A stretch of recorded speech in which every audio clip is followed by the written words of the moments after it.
નમસ્કાર. ગઈકાલે આમ આદમી પાર્ટીના જાલોદ વિધાનસભાના ઇન્ચાર્જ પ્રોફેસર અનિલભાઈ ગરાસિયા ઉપર તાલુકા પંચાયત કચેરીની અંદર કર્મચારીઓની સામે એક ગામના સરપંચ અને એના મળતિયાઓની ટીમ દ્વારા હુમલો કરવામાં આવ્યો. આ ખૂબ ગંભીર બાબત ગુજરાતની અંદર આજે ભારતીય જનતા પાર્ટીના ચોર અને ભ્રષ્ટાચારી લોકો આજે આમ આદમી પાર્ટીથી એટલા બધા ડરી ગયા છે કે આજે આમ આદમી પાર્ટીના નેતાઓ અને કાર્યકર્તાઓ પર હુમલા કરી રહ્યા છે.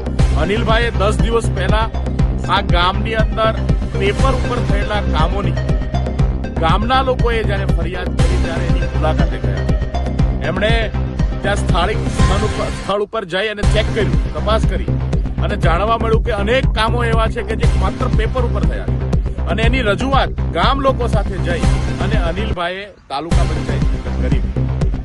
આની અંગત અદાવત રાખીને ધાક ધમકીઓ આપી તાલુકા પંચાયત કચેરીની અંદર જ ગઈકાલે એમના ઉપર હુમલો કરવામાં આવ્યો. બહુ ગંભીર બાબત છે.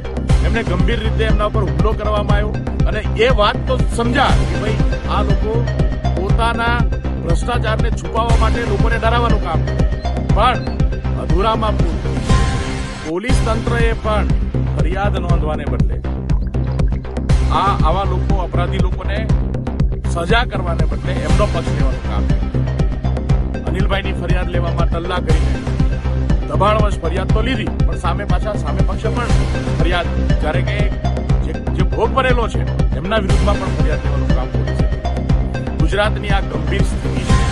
આમ આદમી પાર્ટીને આદિવાસી સમાજ, જાલોદ દાહોદ ડિસ્ટ્રિક્ટના તમામ લોકો અનિલભાઈ સાથે છે. સમગ્ર ગુજરાતના લોકો અનિલભાઈ સાથે છે.